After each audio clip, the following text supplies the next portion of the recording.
बड़ी सुंदर कहानी आप लोगों ने सुना। ऐतिहासिक कहानी थी मित्रों। नया अच्छा मूड मेरा भी था कि इन्हीं के गाने में मिला दे, लेकिन आदरणीय कवि सूरभान यादव जी, मंजू गुरु के मैं बहुत मानता हूँ। ये लोग बिरहा के पारखी हैं, हर कलाकारों की इज्जत करते हैं। बोले कि लाइन चेंज करके एक बिरहा का नंबर है, एक कांड सुना दीजिए। इच्छा बार सबका ना कांड हो जाए। नया कांड क्या, हैदर अली गुरु का कांड सुनाऊंगा।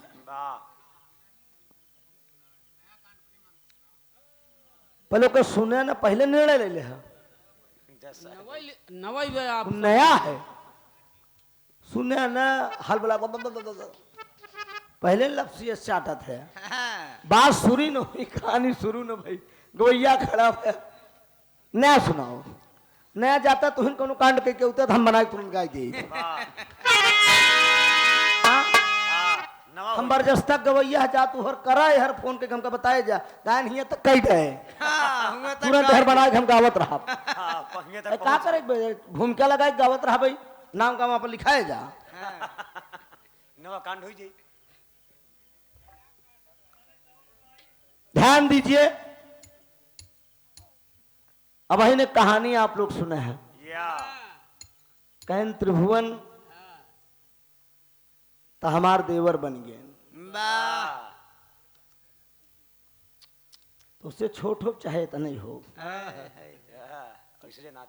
कवि जी सवेरे नापब हमें का जान बाजी लगी हमार तहार आइए तनव अगर छोट हो गए तो जान ला देवर बन जा, जीत गए तब जीत जा।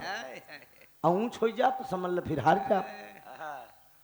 तो हम कौनो चीज के पारखी लगाई थी, सब गायिका भौजाई थोड़ी क्यों बनाई थी, तो वही कुछ सोच के अपने दिल में जगह बनाए। अरे वाह रे वाह। अब तुम्हें नाराज रहा तो क्या करी, लेकिन कभी कभी याद करता हूं आपको मैं सपने में। वो रात में कहा मिलू अबे नहीं तू ऐसे रात भाषाऊ। ध्यान दे, कहानी तो बहुत बा। हाँ ऐसे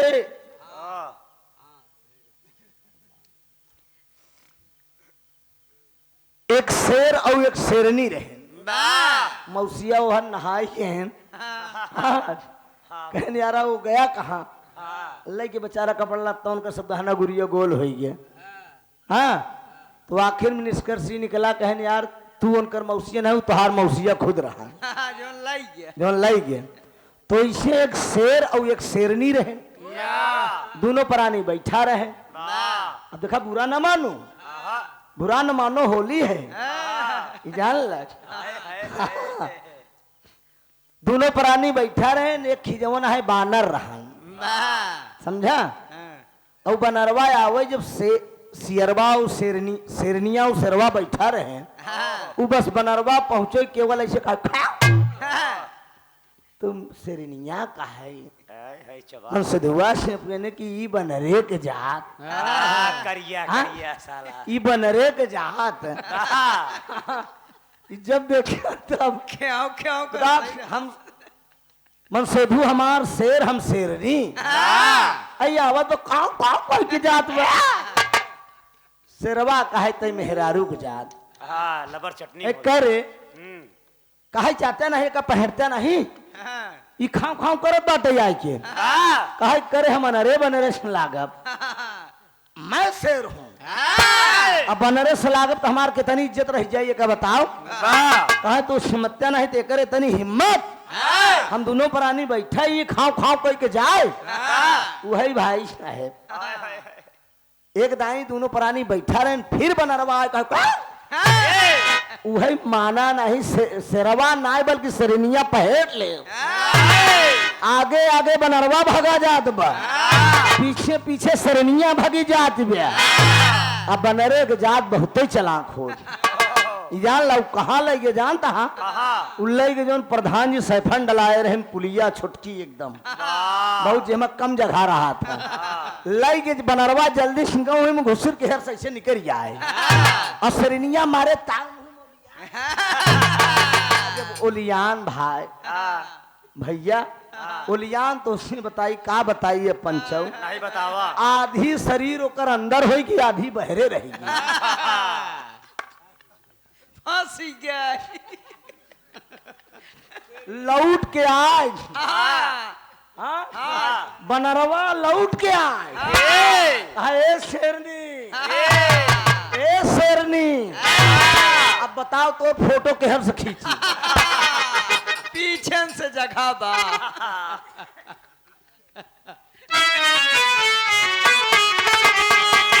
हाय हाय अरे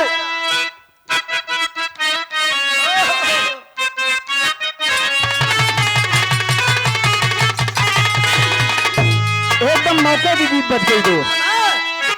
कब कहाँ कलाकार को क्या गाना चाहिए बाबा ब्रह्मबेला है ब्रह्मबेला में जनाब हैदर अली जी इसको गाते थे हमारे गुरुजी। कि अरे सुतले सुतले सुतले सुतले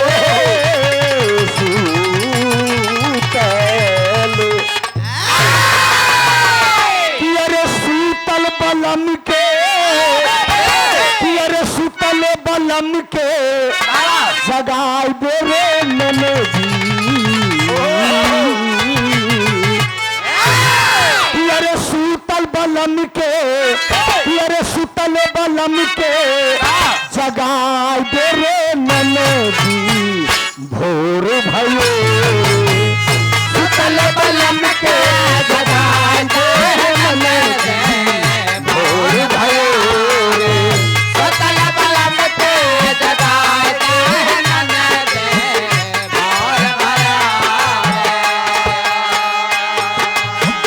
भोर भयो रे बोलन लागे कागा भोर भयो रे बोलन लागे कागा भोर भयो रे बोलन लागे कागा। इस लाइन पे उच्च गुरु जी की लाइन पे मालिक करे स्वर्ग में उच्च स्थान मिले दोस्त। एक जात का मुसलमान होकर बाबूजी विवाह को कितना बढ़िया उन्होंने सजोया। कोई कलाकार नहीं होगा दोस्त, किसी जिले का भी कलाकार हो अरे वाह रामदेव बुल्लू जैसे कलाकार जनाब हैदर अली जुगनू की इज्जत करते थे लोग। इलाहाबाद का कोई कलाकार हैदर अली जी हैं। बाबा जितनी भीड़ उनकी जिंदगी में मिल गई बिरले किसी कलाकार को मिलेगी दोस्त, कोई नहीं होगा दोस्त हैदर अली। गावे के तो सभी गावत हैं। मुन्ना उपाध्याय जी जिला जौनपुर से गुरु जी के परम मित्र हैं आप। जौनपुर जिला में जब भी मैं गाने जाता हूँ गुरु जी निरंतर बराबर आपका आशीर्वाद मिलता है। कई कार्यक्रम आपके माध्यम से मैंने जौनपुर जिला में गाया भी। 51 रुपया है जिया डॉक्टर साहब हमरे मिलने के जिया भोर भयो रे बोलन लागे कागा भोर भयो रे बोलन लागे कागा भोर भयो रे बोलन लागे कागा माई तू गदिया लगल बाटे कागा माई तू गदिया लगल बाटे कागा माई तू गदिया लगल मताई के गोद में है समय लाल जात को होई बाबूजी। मेरी माँ बहनें बहु बेटियां माइक्रोफोन के माध्यम से गीत सुन रही होगी दोस्त। कोई ऐसी बात नहीं मिलेगी जिसमें शर्मिंदगी महसूस करना पड़ेगा। क्या बात है ध्यान न जाने कहां तक आवाज जाती होगी दोस्त। भोर भयो रे बोलन लागे कागा भोर भयो रे बोलन लागे कागा भोर भयो रे बोलन लागे कागा माई की गोदिया ललन बाटे जा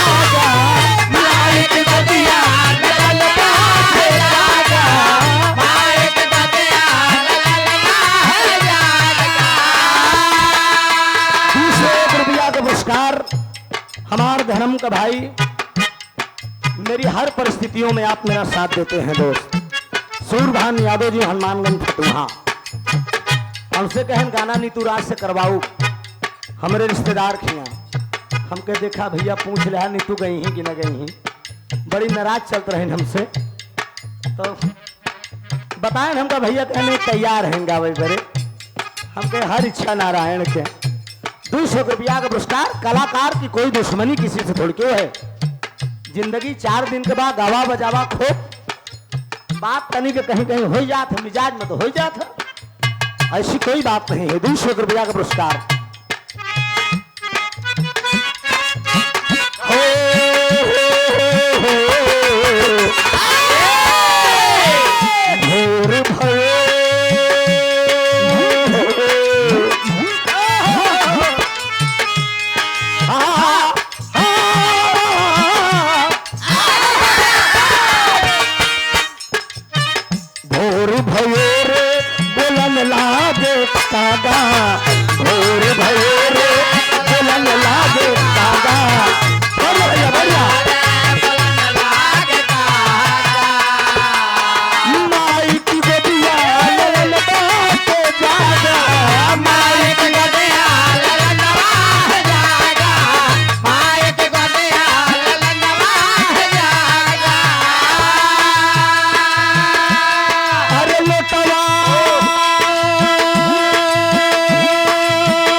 ध्यान दे आप जे भाई का अगर जाए हो इत्मीनान से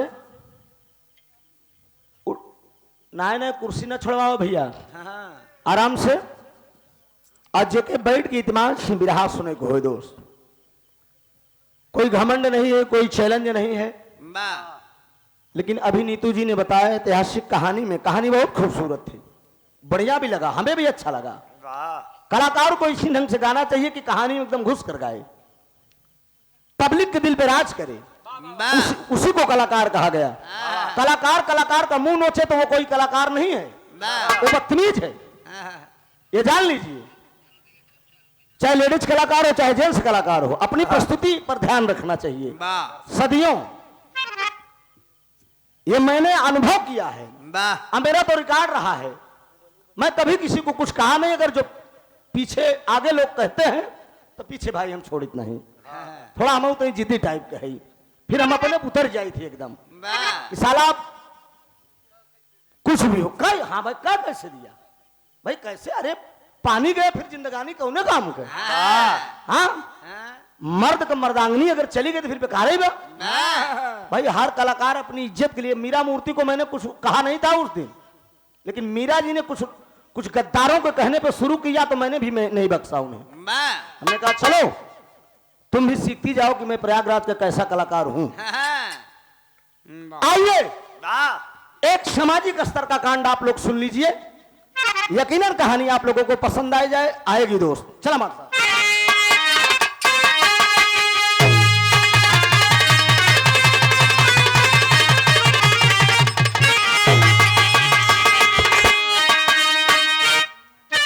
हाँ ये वक्त का सब चमत्कार है। वकील भैया बैठा, बैठो यार, पुराने मित्र कहानी सुनो, समझा पहले। हाँ ये वक्त का सब चमत्कार है, लोग बेटों की कीमत लगाने लगे, शादियों ब्याह में घर से कुछ कम मिला तो लाकर अपनी बहू को सताने लगे, कोई देता जहर कोई भाता सहर, अरे किसी को तो फांसी का फंदा,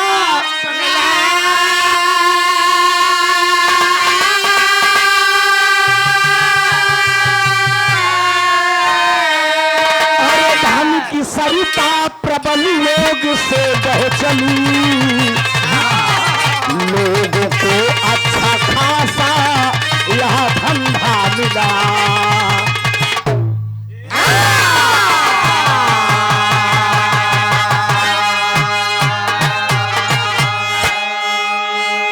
ध्यान दे बाबूजी, हाथ जोड़ कर आप सबसे रिक्वेस्ट करते हैं, एकदम सुबेर हो चुका बा, 4 बजे बाबूजी, और एका जान ला या तो रहा शुरुआत में जमे या तो आखिर में जमे, ई जान ला बीच में तो कचर पचर होत रहा था, कुछ शराबी वगैरह पहुंच के मार डिस्टर्ब कर दी थी गवैया के। तो जितना जने आप लोग बैठे हैं अब ये मूडों में जो हो समझा उतरी की हुई हो कर, तो वह गौर से सुनी। ध्यान दे, गरीबी क्या चीज होती है दोस्त, हमार दावा में गरीब की बिटिया के साथ कितना अन्याय होगा दोस्त, गरीब की बेटियों के साथ क्या व्यवहार हो रहा है दोस्त, इस कांड में आप सबको सुनने की मिली बाबूजी। अगर आंख से आंसू न गिरी हमार दावा है कलेजा पसीज जाई दोस्त। घरे ज्यादा सुन भी रहा बाबूजी तो याद कर कि एक नान का कलाकार आया था, छोटा मोटा कलाकार हूँ, आप सबके चरणों की धूल हूँ दोस्त।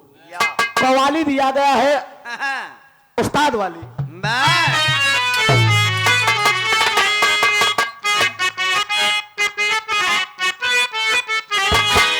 नीतू जी ये एक कवाली आप के लिए है कि मिल गई हो अगर प्यार के मोड़ पे, मिल गई हो अगर प्यार के मोड़ पे, फिर से मिलने मिलाने का वादा करो, मिल गई हो अगर प्यार के मोड़ पे, मिल गए हो अगर प्यार के मोड़ पे, आज मिलना मिलाने का वादा करो, मिल गए हो अगर प्यार के मोड़ पे। ध्यान दीजिएगा दोस्त, धन और दौलत बदौलत खुदा से मिले, धन और दौलत बदौलत खुदा से मिले, मांगना हो तो भगवान से मांगिए, धन और दौलत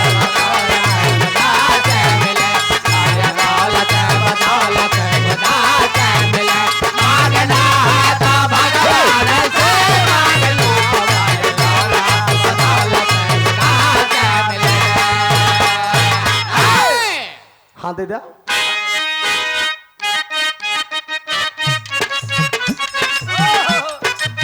क्या बात है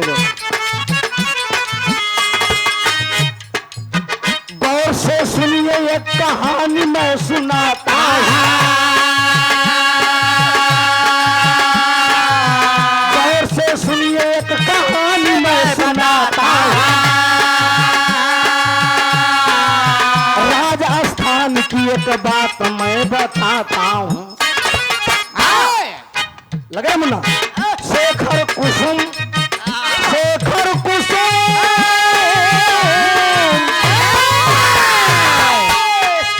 शेखर कुसुम भाई बहन की कहानी है, शेखर कुसुम बहन भाई की कहानी है, गरीबी सिर पे है अब बात अब पुरानी है।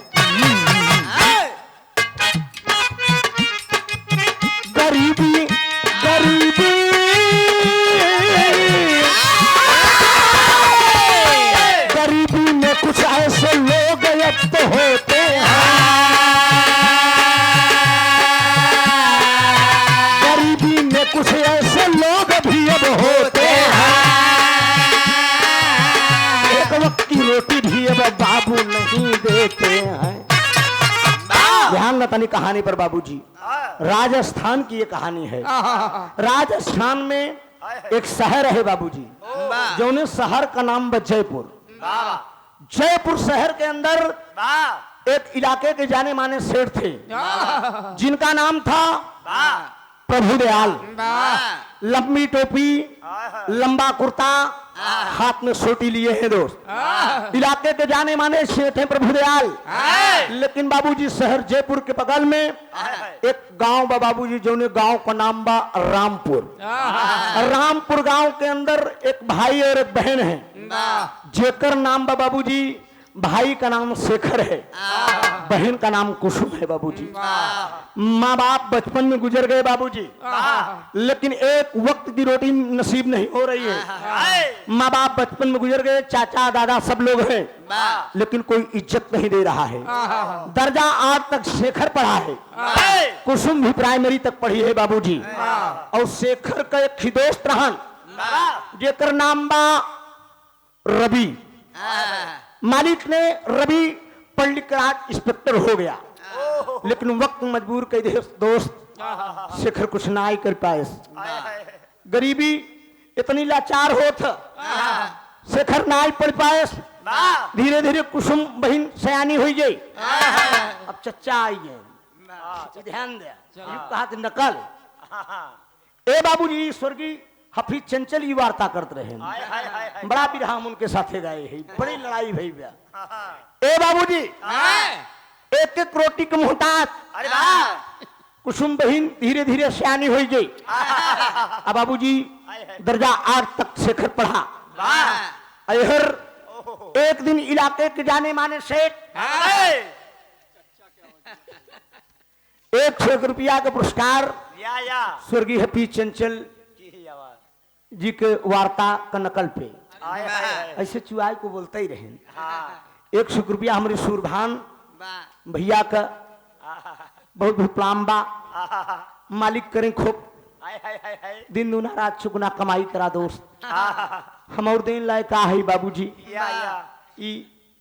छोट मोट गवैया है, तनी ध्यान दे। इलाके के जाने माने सेठ चल दिए। आई शेखर बाबूजी कहा दीदी आज हम मजूरी कर जा। मजूरी करने के लिए निकल लिया। अब प्रभुदयाल और चलावत है।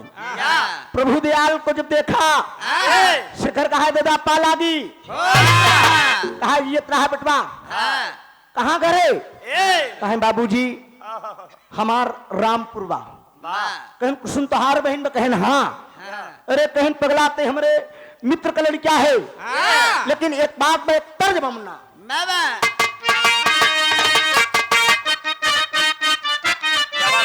यह बंदा कहो हंस के जब देखा तू एक बेरिया, अरे हंस के जब देखा तू एक बेरिया, हम मरी मरी जाए तो हार प्रिया, हम मरी मरी जाए तो हार प्रिया।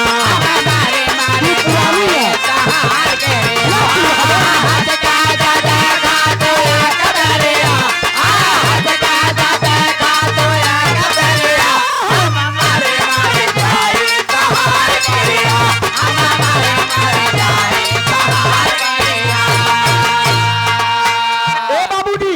इतना ही ना शेखर हाथ जोड़ कर खड़ा हो गया, बाबूजी हम बहुत गरीब है, हमरे पास खाए के ठिकाना ना आई बा।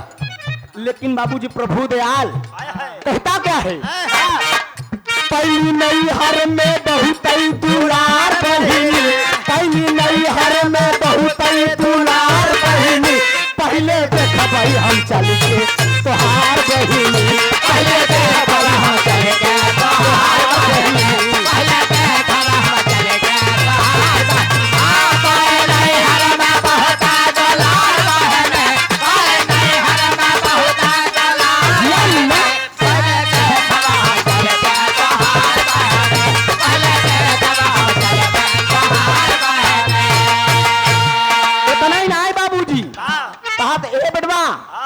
तोहार बहन अगर हमका पसंद आएगी 1 रुपया दहेज न ले, खुदा कसम खाए कहा थे हम बिना दहेज की शादी के लिए।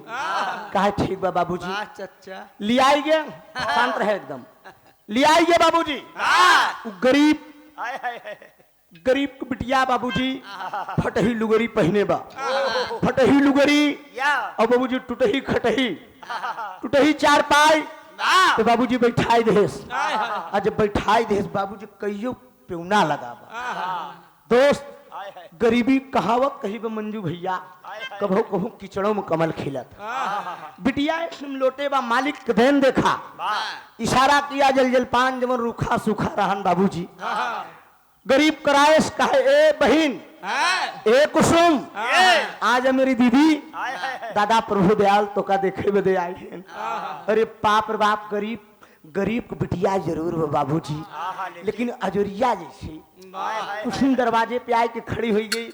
ई प्रभु दयाल जब देखे ई साला जब देखे तेकर नियत बदल गई। अरे बाप रे बाप एकर नियत बदल गई। आई बाबूजी देखत मान कहे ओ हो हाय हाय एकर एक दोस्त बा प्रधान जी, एकर एक दोस्त बा जेकर नाम बा प्रताप। ई प्रताप और प्रभु दयाल जमन बढ़िया लड़की देखत थी, गरीब का जमन बढ़िया लड़की देखत ओका कैसो अपनी चंगुल में फंसाई के ले जाए के बैसा को कोठे पे बेचत। और देख ले बाबूजी कुसुम जम गयो करे मुहिम पानी आई गया और खड़ा हो गया। कहा हमार कुछ मांग बा, हमार बेटवा विशाल बीए में पढ़त का ना बाबूजी हम कुत्तों का दे नहीं सकी। पांव पकड़ के लटक के तर्ज बदल के मुन्ना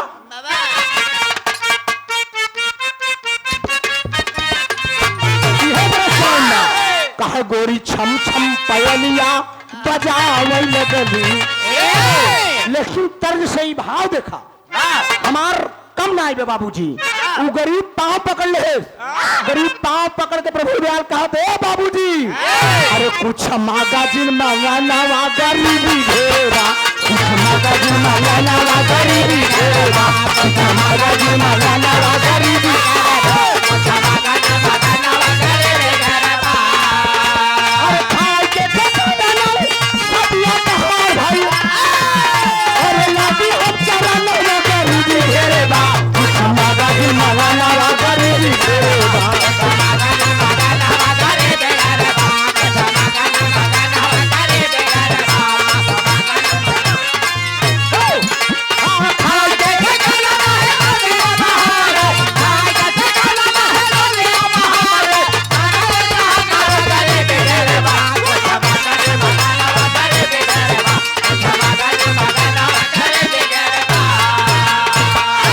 अरे गुस्से में उठ के तबले बोला बेखबार हो, गाले पे शेखर के तमाचा दिया,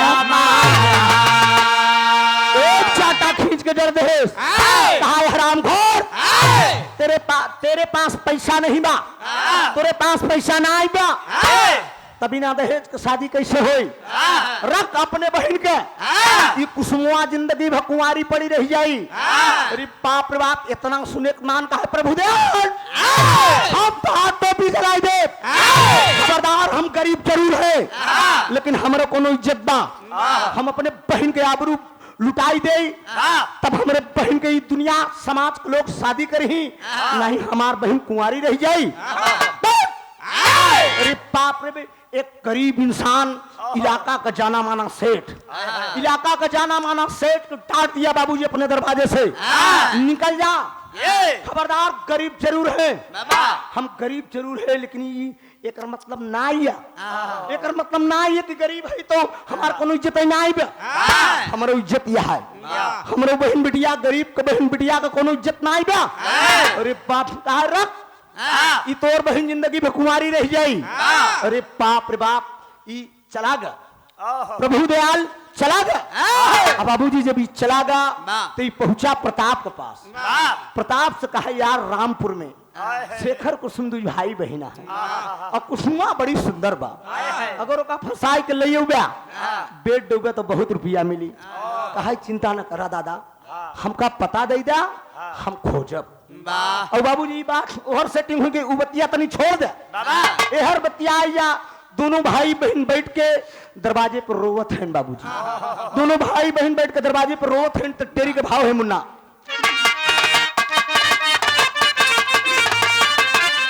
कहा अरे राम बहन का के सजाए डोलिया। अरे तकंपित घड़ा शोक में अंबर नीर बहाए, बहिन का के सजाए डोलिया।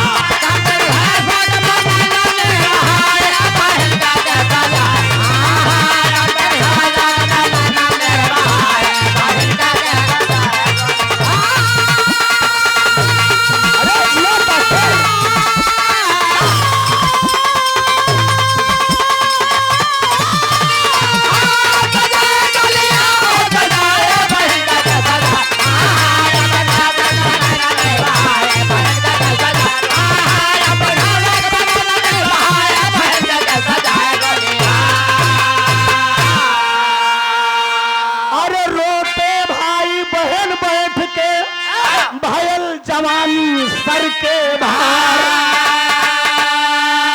अरे रोके केस बहिनिया भैया, हमारे कारण खैल्या मार। रहू जिंदगी भर में क्वारी, कर लो तुम भैया इतबार। अरे रोवत देखा भाई बहिन के, हमें न चाहिए से नूर।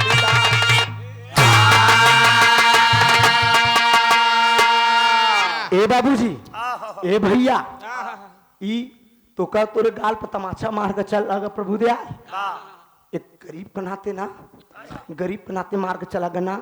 हम वादा करते बाबूजी, हम वादा करते हम पूरी जिंदगी बियाह न करब, हम पूरी जिंदगी बियाह न करब। शेखर का हाथ ना दीदी, तू ना समझती।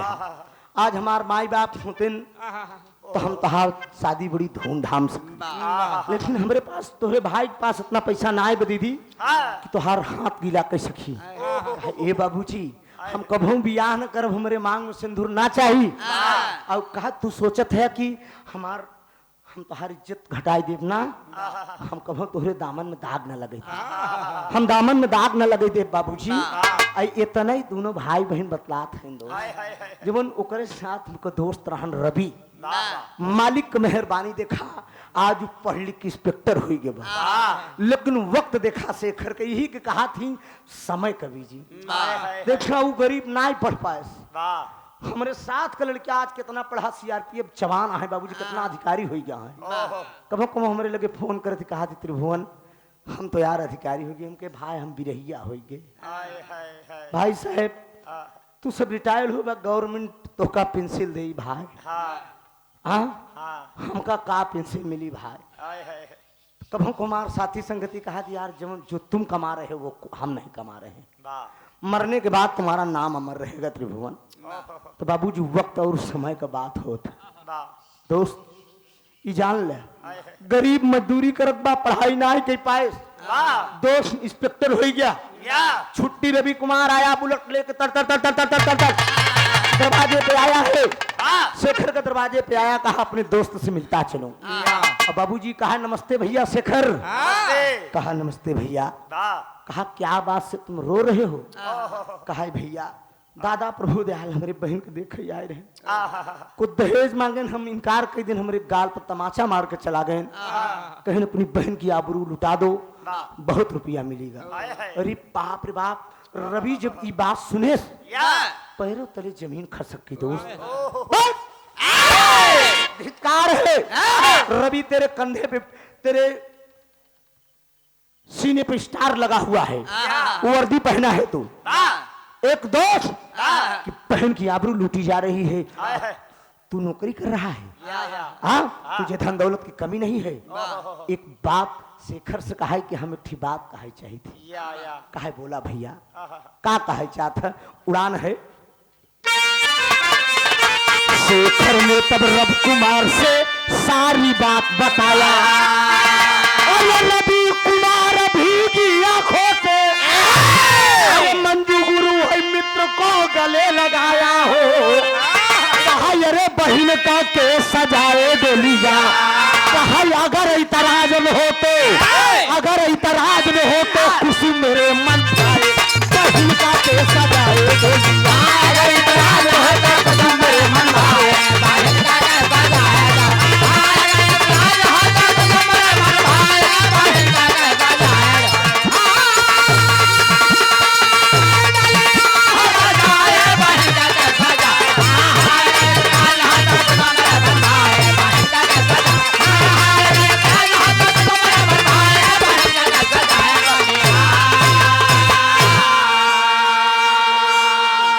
अरे बाप रे बाप, जब ये बात शेखर सुना, कहा है भैया वाह हम बहुत गरीब आदमी है बाबूजी, हम बहुत गरीब ही, मेरे पास खाए के ठिकाना ना है बाबा।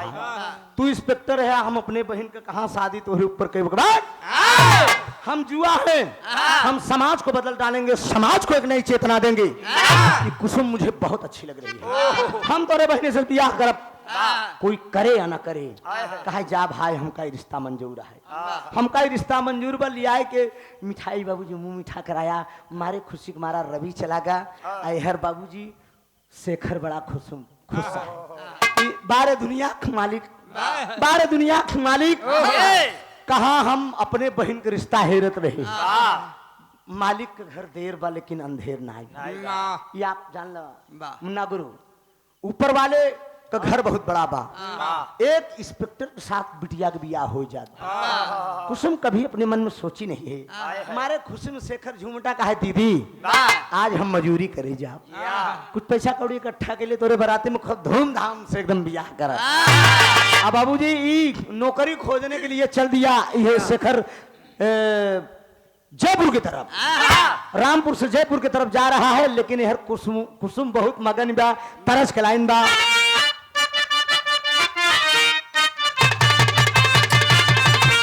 अरे पास में बाप ई प्रभु शेखर चला जाता है, शेखर चला जाता बाबूजी प्रताप प्रभु दयाल से पता ले कि शेखर का घर खोजी बदे आवत। रास्ते में दोनों जने की मुलाकात हो गई। प्रताप को देख कर शेखर कहा तो प्रताप भैया नमस्ते। नमस्ते नमस्ते। कहा जीते रहो जीते रहो। कहा तुम शेखर हो? कहा हाँ हाँ बाबूजी, हाँ हाँ मैं ही शेखर है बाबूजी। कहा कुसुम तुम्हारी बहन? कहा हाँ हाँ बाबूजी कुसुम हमारी बहन है।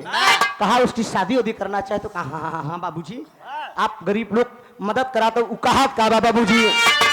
कहा सहारिया में कौन, सहारिया में कौन नौकरिया दिला दा, सहारिया में कौन नौकरिया दिला दा।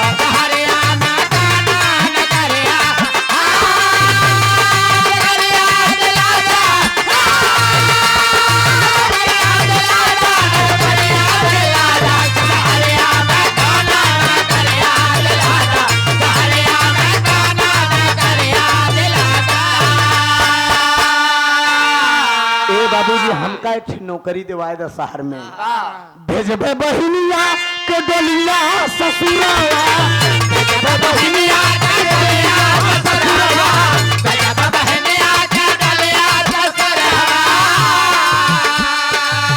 डोलिया ससुरावा हो डोलिया ससुरावा, डोलिया ससुरावा हो डोलिया ससुरावा, भेजबे बहिनिया के डोलिया ससुरावा।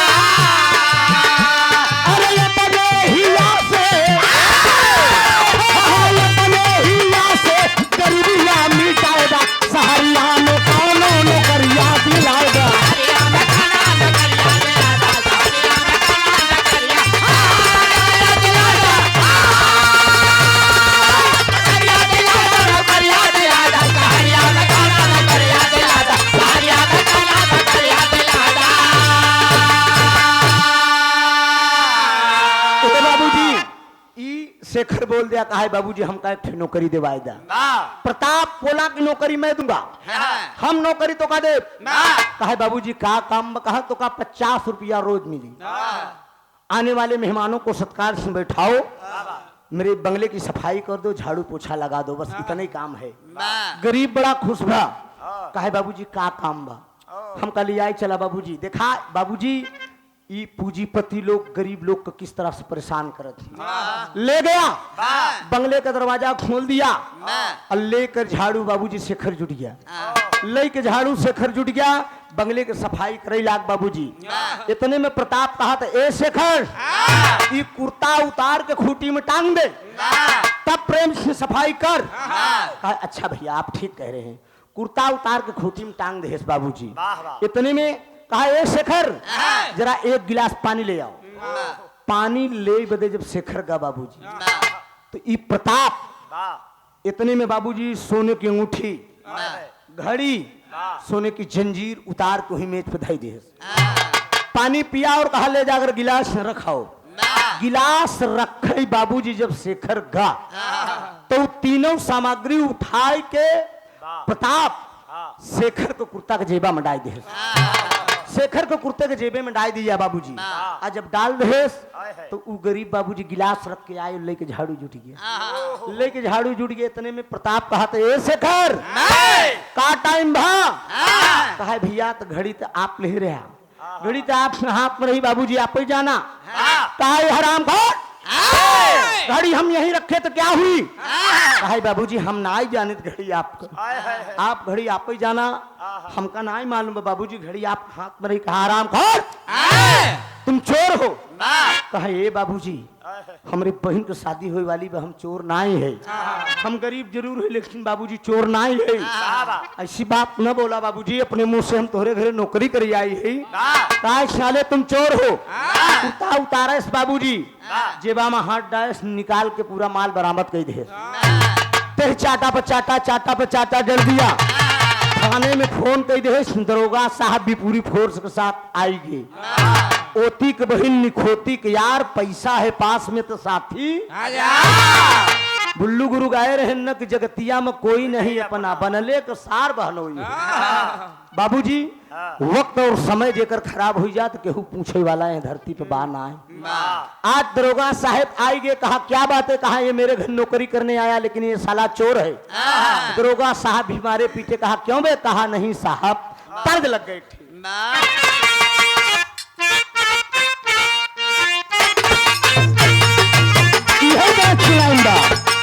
इमली का बूटा बेली का फूल, लेकिन ओरिजिनल से हमारा डुप्लीकेट कम ना था बाबूजी।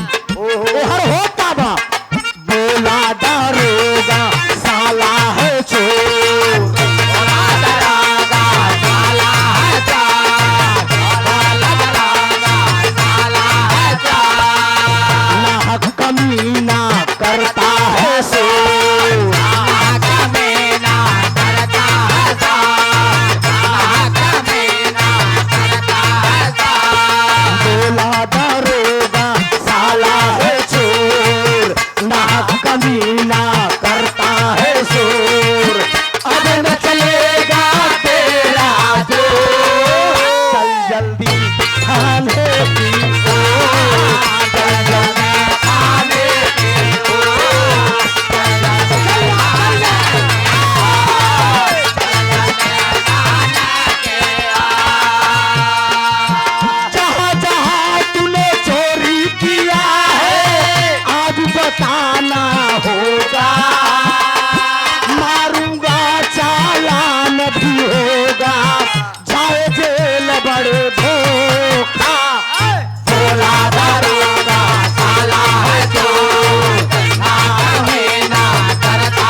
ठीक कर दिए, पीट पीट कर ठीक कर दिया दरोगा जी।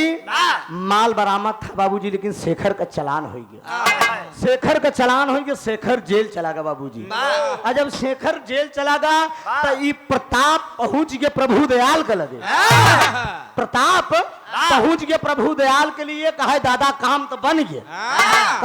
कहे हम शेखरा के फसाई दिन का जेल, अब ओकर बहिन कुसुमुआ अकेले बा, अब चल के ओका उठा लिया जाए।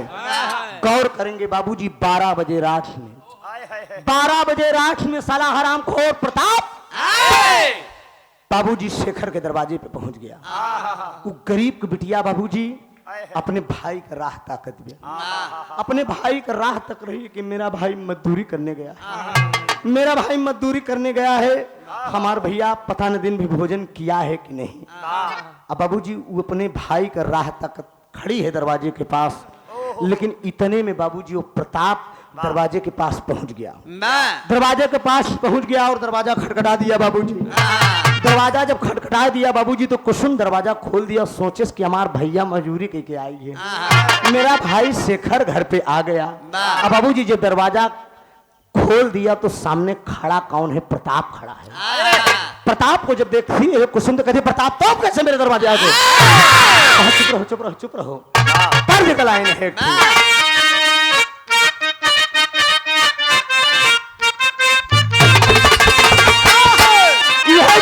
कहा अरे स्वर्ग से सुंदर लागे, अरे स्वर्ग से सुंदर लागे जनकपुर नगरिया, आइले में बियाह राम सीता के। उस्ताद गावत रहे कहा ननदी भौजैया दुई नौ, अरे ननदी भौजैया दुई नौ, एक को मिली नौ की गर्दा हो जाए गर्दा, जानला हम ऐसे ठेल दे दिए लगाई के। कहा अरे ननदी भौजैया दुई नौ एक सामौलिया, ना हौ कपिया पर देसिया हो रहा, ननदी भौजैया दुई नौ एक सामौलिया, ना हौ कपिया पर देसिया हो रहा।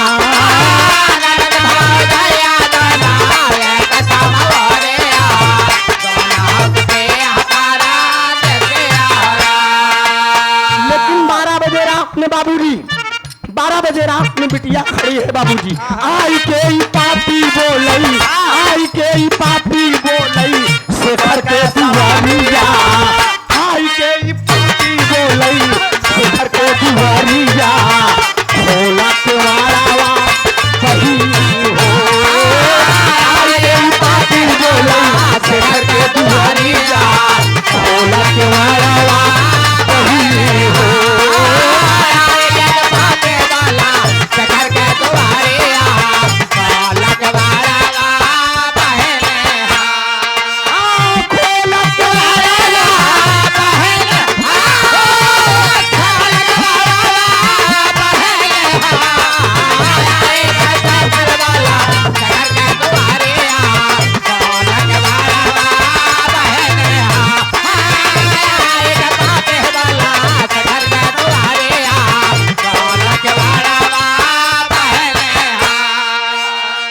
रुपया का पुरस्कार ई बबलू पटेल गोपालापुर से, गोपालीपुर से 100 रुपया का पुरस्कार बा ई लाइन पे।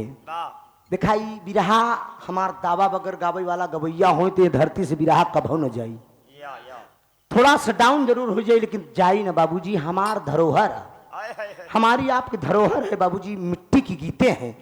आज भी हमार भाई लोग बिरहा से इतना प्यार करत हैं, लेकिन गाँव वाला हो चाहिए बाबूजी। ध्यान दा लिया बाबूजी, दरवाजा खोल दिया बिटिया, बिटिया जब दरवाजा खोल दे तो साला खड़ा है सामने। कहा प्रताप तुम कैसे हमने दरवाजे पे आई गए? कहा तोहार भाई शहर में नौकरी करने गया, तेरा भाई शहर में नौकरी करने गया, चोरी के इल्जाम में फंस गया और कल चलान हो जाई, जेल चला जाई। हमसे कहा कि हमारी बहन कुसुम से मिलाई दे। देखा कितना साला सातिर दिमाग लगाई दी है। कहा अगर मिले बोलो बताबा कुसुम तोहार का इच्छा बा? ए कुसुम का इच्छा बा? भाई से मिले चलबू? हमरे ऊपर विश्वास तो का नहीं बा। अरे पगली भाई तोहार जेल चला जाई, बिटिया बाबूजी विश्वास कैले है। चाहे हमरे घर के बिटिया हुई, चाहे आप सबके घर के समाज केहू समाज के बाबूजी, इस समाज में इसी से साले आज भी गद्दार पड़े हैं बाबू, आज भी ऐसे से गद्दार पड़े हैं। गद्दारन से पूरा देश नाई खाली बदो लियाई के बहकाई के चल रहे बिटिया रात में बाबूजी 12 बजे रात आगे आगे प्रताप चला जात बा, पीछे पीछे बिटिया कुसुम चली जाती। रास्ते में घनेरी बगिया पड़ी, रास्ते में घनेरी बगिया पड़ी बाबूजी। और जब मौका का फायदा देख के घनेरी पाक में बाबूजी वह कुसुम को रोक ले, कुसुम को रोक ले। कहा कुसुम रुको, बाबूजी कहा बाबूजी का बात था? बाबूजी का बात था?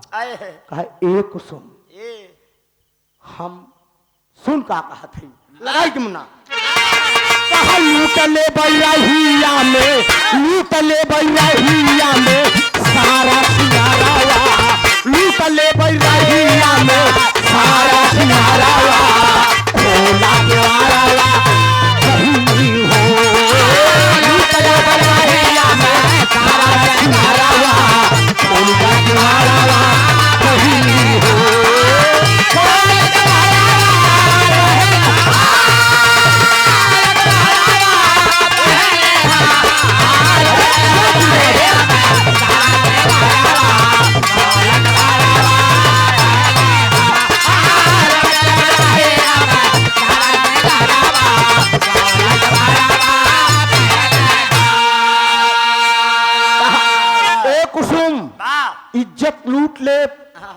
बगिया में वाह कहूँ मुंह न दिखाई फूबू हाँ कहा नाय बाबूजी ऐसा ना करा बाबूजी, वाह हम बहुत गरीब है बाबूजी, गरीब को बहन बिटिया के साथ ऐसा व्यवहार आप ना करा बाबूजी, हम बहुत अभागन है। लेकिन साला सीने पर सवार हो गया, सीने पर सवार हो गया बाबूजी, एकदम गरीब को बिटिया की इज्जत लूटने जा रहा है। लड़की के तन का साड़ी खींच ले, लड़की पेटीकोट ब्लाउज पे है बाबूजी, लड़की बिटिया एकदम पेटीकोट ब्लाउज पे बाबूजी, इज्जत लीटर सीने पर सवार, चाटा मारा, बिटिया गिर गई बाबूजी बगिया में, बगिया में गिर गई बाबूजी, और सीने पे एकदम सवार का कसम हम इज्जत लूट लेंगे, मेरा नाम प्रताप है।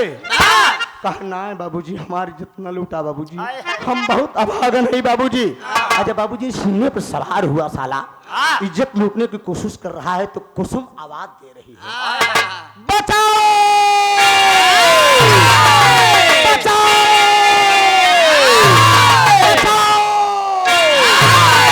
कोई सुनने वाला नहीं है दोस्त, उस बगीचे में कोई सुनने वाला नहीं है। एक थी बाबूजी वहीं गांव को चौकीदार रहन, एक थी वहीं गांव को चौकीदार रहन बाबूजी, बगिया में लेकर लाठी बाबूजी घूम रहा है, लेकर लाठी घूम रहा है बाबूजी। जब बचाओ बचाओ की आवाज सुना, बचाओ बचाओ की आवाज सुना तो कहा बगिया से आवाज कैसी आ रही है। अब बाबूजी घनेरी पाग है, लाठी ले, और बाबूजी चौकीदार एकदम पास में पहुंचा तो साला प्रताप, प्रताप साला एकदम सीने पर सवार बा, एकदम बाबूजी इज्जत लूटे, दोनों हाथ पकड़ लिया है लड़की का, बचाओ कुसुम, कुसुम कोई नहीं बचा सकता, कहा हम बहुत अभागन है बाबूजी छोड़ दिया। लेकिन इतने में बाबूजी चौकीदार पहुंच गया, कहा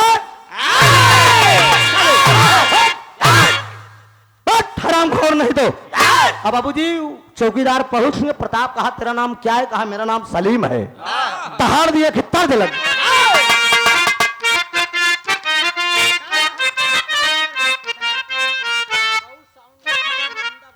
बहु साउंड कंपनी 51 रुपया मोहम्मदाबाद, बोला यार हम डूबा है पैसा नहीं चला, 51 रुपया का पुरस्कार डब्लू साउंड कंपनी मोहम्मदाबाद, बहु साउंड कंपनी मोहम्मदाबाद। एक हम अपने मुँह से ना कहा, हम अपने मुँह ने कहा कि एक हैदर गए ने हैदर पैदा हो गए, ये आप सब महान है दोस्त, जो उन्हें नजर में हमें दिखबा बाबूजी वही में बढ़िया बा, है कहना है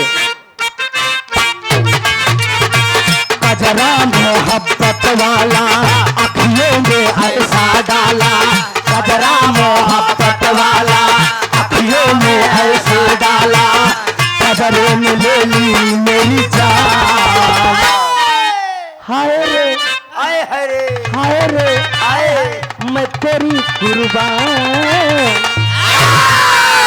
लेकिन ध्यान दे बाबूजी, वो सलीम नाम है उसका, जो गांव का चौकीदार है, और दहाड़ का कहा बा, दहाड़ कहा हराम घोर, अरे पट्टा पूरे वाला शेर ने गजब कर डाला, पट्टा पूरे वाला शेर ने गजब कर डाला, बोला बहादुर ले लो साले तेरी जान, पट्टा पूरे वाला शेर ने गजब कर डाला, बोला बहादुर सिलता ले लो साले तेरी जान, पट्टा पूरे वाला शेर ने गजब कर डाला, बोला बहादुर सिलता ले लो साले तेरी जान। प्रताप सिंह सलीम कहा लगा, कहा 100 साल हमारी बात, जो भी हो ना है होगा, बात सब बराबर होगी, जो भी हो ना होगा, बात सब बराबर होगी, जो भी हो ना होगा, बात सब बराबर होगी, तेरी भी बहना ससुरा, तेरी भी बहना ससुरा कुसुम के बराबर होगी, तेरी भी बहना ससुरा कुसुम के बराबर होगी, तेरी भी बहना ससुरा कुसुम के बराबर होगी।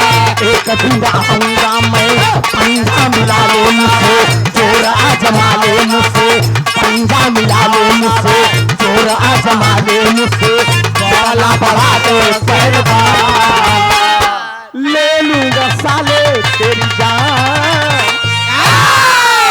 हराम घोर, तेरे घर में बहन बेटियों की इज्जत नहीं है साले, कुत्ते सरेआम रोड पर एक बगीचे में एक अबला बेटी के साथ तू गलत संबंध बना रहा है साले। बिटिया रो रही है लेकिन आवाज दे रही है साले। दया नाम की चीज नहीं है। इतना हवस के दरिंदे हो गई हो। उठा के बाबूजी चपके से एक लाठी। सलीम एक लाठी चपके से प्रताप कर लगा साला करे। कहा हरामखोर भाग साले। कुत्ता हरामखोर साले नहीं तो। अब बाबूजी प्रताप भाग गया। प्रताप भाग के चला गया बाबूजी। और जब प्रताप भाग के चला गया बाबूजी इतने में बिटिया खड़ी हुई दोस्त। इतने में बिटिया खड़ी हुई कुसुम बाबूजी। कुसुम खड़ी हुई, कुसुम रोने लगी बाबूजी। कुसुम रोने जब लगी तो सलीम देखा, कहा कहाँ तुम्हारा घर है? कहा मेरा घर रामपुर में है बाबूजी। मेरा घर रामपुर में है। कहा रामपुर में तुम्हारा घर है? कहा बाबूजी मेरा घर रामपुर में है। मुझे कुसुम कहते हैं। कहा तुम शेखर की बहन हो? हाँ भैया मैं शेखर की बहन हूँ। ये बताया कि मेरा भाई थाने में बंद है और हमें बहका के फुसला के लिया के चल दिया। कहा रे पगली ये हरामखोरों का यही धंधा है। गरीब को बहन बिटियन के साथे साले यही व्यवहार करवाई करे थे। कितना बढ़िया काम किया दोस्त। इंसानियत के करे अंदर आई जाए बाबूजी, क्यों देखे ना आई। लोग आज हिंदू मुस्लिम का बंटवारा करता है दोस्त। लेकिन ये गाना मुझुन गांव के चौकीदार सलीम रहन बाबूजी एक हिंदू के बिटिया के गुरुजी एक हिंदू की बिटिया को उतार कर बाबूजी अपन कुर्ता दे दिया। कुर्ता कहा ले मेरी बहन पहन ले, तू अपनी आबरू को ढांक ले। देखिए इंसानियत किसके अंदर आ जाए बाबूजी। बिरहा गावे का मतलब ही होत कुछ बाबूजी समाज में जोड़ा जाए, लोगन का तोड़ा ना जाए दोस्त। खंड खंड में अगर हम आप बांट देंगे दोस्त तो हमारा देश तरक्की नहीं कर सकता दोस्त। ये जान ले आप सब। अब पहले के वो समाज नहीं रहेगी कि लंठा हुआ वाली सब पढ़ी लिखी समाज होगी। दोस्त समाज को जोड़ा जाए। उतार को कुर्ता दे दे बाबूजी बिटिया पहन लिया। और जब बिटिया पहन लिया बाबूजी कहा चलो मेरी बहन चलो तुम्हारे घर तक तुझे छोड़ देता हूँ। आगे आगे बाबूजी प्रताप चला जा रहा है, पीछे पीछे कुसुम चली जा रही है। आगे आगे सलीम चला जा रहा है। अब बाबूजी पीछे पीछे कुसुम चली जा रही है। अब बाबूजी जब चली जा रही तो जब लंबी टोपी लंबा कुर्ता वाला रहा प्रभु दयाल उसार जब देखे तो कहे अरे वाह रे जमाना वाह। अरे बहन अपने भाई को छोड़ के एक मुसलमान के साथ चली जा रही है। कहार रहे सलाम कहा प्रभु दयाल हम टोपी जला दे साले। सोच साले मेरी बात। अरे जो हाँ अंतरा वही है।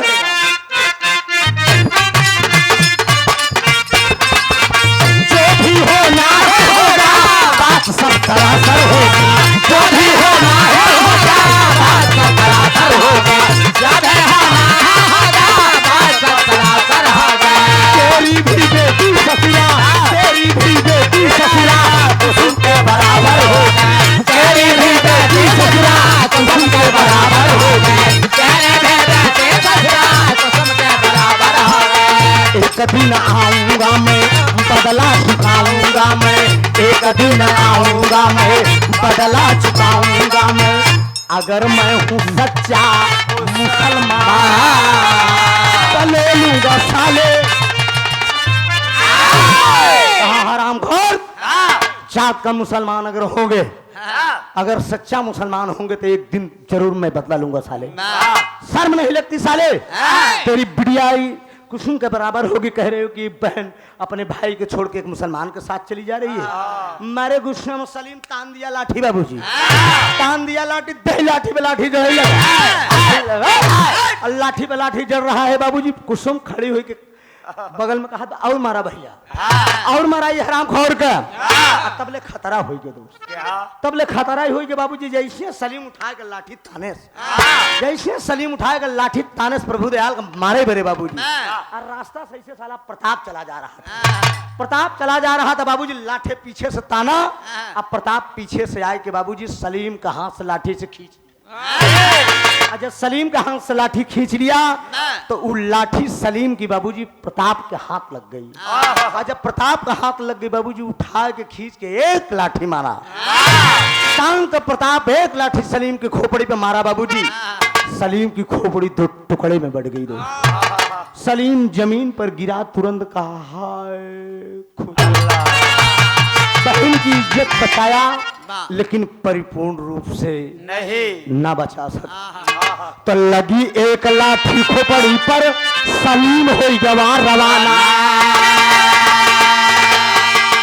अरे आज बहिनिया रोवाई बैठ के, अरे अब कवन मोर ठिकाना हो। अरे बहन का के सजाए डोलिया, अरे भाई प्रताप कुसुम अब तो का के बताए, बहन का के सजाए डोलिया।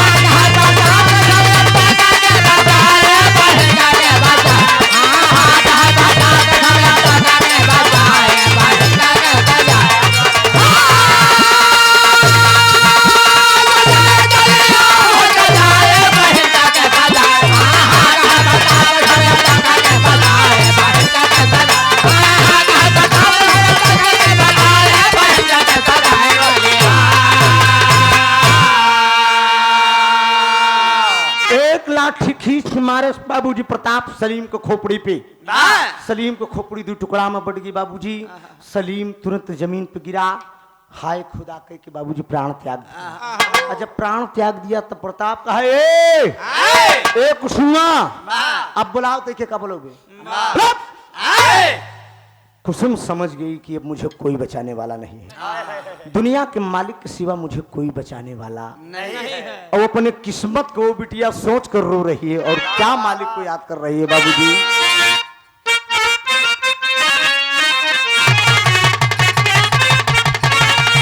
यही तरह कराइन बा साजन फिल्म से कि अरे बहुत प्यार करते हैं तुझको सनम, अरे कसम चाहे ले ले, अरे कसम चाहे ले ले, खुदा की कसम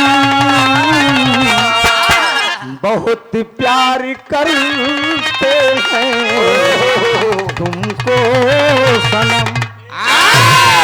लेकिन बिटिया का सोचत की अरे भाला, अरे भाला कौन दुखिया को, अरे भाला कौन दुखिया को देगा सहारा, भाला कौन दुखिया को देगा सहारा, भाला कौन दुखिया को देगा सहारा। सूरज के दूर जाना, सूरज के दूर जाना कोई हमारा, भला कौन दुखिया को देगा सहारा, भला कौन दुखिया को देगा सहारा, भला कौन दुखिया को देगा सहारा। सूरज के दूर जाना, सूरज के दूर जाना कोई हमारा, भला कौन दुखिया को देगा सहारा, भला कौन दुखिया को देगा सहारा। लगे रहो मुन्ना, लगे रहो। मेरी बदनसीबी पे हंसता जमाना, मेरे बदनसीबी पे हंसता जमाना, मेरे बदनसीबी पे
हेलो हेलो हेलो कुसुम समझ गई दोस्त हाँ। कि मैं बेट डाली गई हाँ। और एक बड़े बड़े बारे दुनिया बारे समाज के लोग हाँ। बड़े बड़े सेठ मिलकर अमरनाथ बांकेलाल प्रभुदयाल प्रताप बड़े बड़े सेठ ले जाकर उस लड़की को 50,000 रुपए में शहनाज बानो को कोठे पर बेट डाले गए। कुसुम समझ गई कि मैं बेट डाली गई और एक वैश्या के यहाँ बेट डाली गई। एक दिन कुसुम शहनाज बानो का पांव पकड़ती है दोस्त। शहनाज बानो का पांव पकड़कर कुसुम कहती है कि मां मेरा भाई जेल गया, मेरा पति होने वाला इंस्पेक्टर है, लेकिन बार समय कि मैं आपके कोठे पे आज बिक कर आ गई। माँ मैं तेरे लिए नाचूंगी, गाऊंगी, मुजरा करूंगी, सब कुछ करूंगी माँ, लेकिन एक विनती मेरी मान लो माँ, मेरी इज्जत का कभी सौदा मत करना। लेकिन शहनाज कहती हो कि तुम कुछ भी हो, मैंने तुम्हें पैसे में खरीदा है, मेरा वादा रहा जब तक तू मेरे जान पर नहीं बधाएगी तेरी आबरू का सौदा कतई नहीं होगा। कहा नहीं माँ, मुझे घुंघरू बांधो माँ, मुझे नचाओ माँ, मुझे सिखाओ माँ। और लगी बाबूजी आज मुजरा करे लगी वो बिटिया, लगी मुजरा करे बाबूजी और तमाम प्रकार का छोड़ के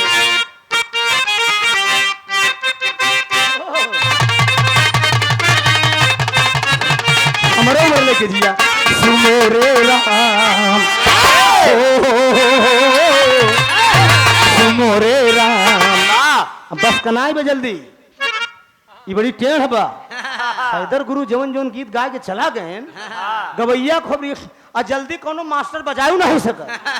जान ले ई पक्की लाइन यहाँ कब कहाँ कमन पत्ती बनी फिरते ही रह जाई। मोरे राम धीरे से गागर उतार लियो जी कहीं लपट न जाए। मोरे राम धीरे से गागर उतार लिया हाथ कहीं लपट न जाए हमारी। मोरे राम धीरे से गागर उतार लिया हाथ कहीं लपट न जाए हमारी। कमरिया कमरिया कमरिया मोरे राजा लपट न जाए कमरिया। कमरिया कमरिया कमरिया मोरे राजा लपट न जाए कमरिया। मोरे राम धीरे से गागर उतार लिया खोज कहीं लपट न जाए कमरिया। धीरे से गागर उतार लिया हाथ कहीं लपट न जाए कमरिया। ऐसी बेदर्दी के पाले परी हुआ, ऐसी बेदर्दी के पाले परी हुआ जोड़ा भरा वही बगरिया। ऐसी बेदर्दी के पाले परी हुआ जोड़ा भरा वही बगरिया। ऐसी बेदर्दी के पाले परी हुआ जोड़ा भरा वही बगरिया। मोरे राम धीरे से गागर उतार लियो कहीं लपट न जाए कमरिया। मोरे राम धीरे से गागर उतार लियो कहीं लपट न जाए कमरिया। मोरे राम धीरे से गागर उतार लियो कहीं लपट न जाए कमरिया। ये हैदर अली उस्ताद का लाइन पे प्रसन्न होकर हमारे कवि जी सूरभान यादव जी 100 रुपया स्पेशल हमका देहन गावे बदे, 100 रुपया डॉक्टर साहब का देहन बजावे बदे। ये लाइन हम बताए ना कि जल्दी मास्टरन के हेरता ही रह जा। तू कहां से का देई? ध्यान दे बाबूजी, आज वैश्या के कोठे पे शहनाज बानो को कोठे पे वो बिटिया बाबूजी मुजरा कर रही है, मुजरा कर रही है घुंघरू बांध कर बाबूजी। और एक दिन इलाका में चर्चा हो गया, इलाका में चर्चा हो गया कि शहनाज बानो को कोठे पे कुसुम नाम की लड़की आई है, वो मुजरा करती है लेकिन इज्जत का सौदा नहीं करती है। शहनाज वैश्या जरूर है लेकिन उस लड़की को अपनी बेटी मानती है। एक दिन वो आई, उस दिन आएगी बाबूजी अमरनाथ बांकेलाल प्रभुदयाल प्रताप जितना सेठ साले मिल के बेचे रहे लड़की के, सब लोग बाबूजी शहनाज बानो को कोठे पे एकदम इंग्लिश में एकदम एकदम बाबूजी मूड में मत कहा शहनाज। प्रताप बोल दिया कहा अगर आज तुमको शाम को चखा लाओ। अगर कसम को तुम हम लोगों को वाले नहीं करते हो तो रिवॉल्वर की छह में उतार दिया। दूर से खड़ी होकर बिटिया सुन रही है बाबूजी, दूर से खड़ी होकर बेटी सुन रही है कि शहनाज को गोली से मारने के लिए बात कर रहे हैं।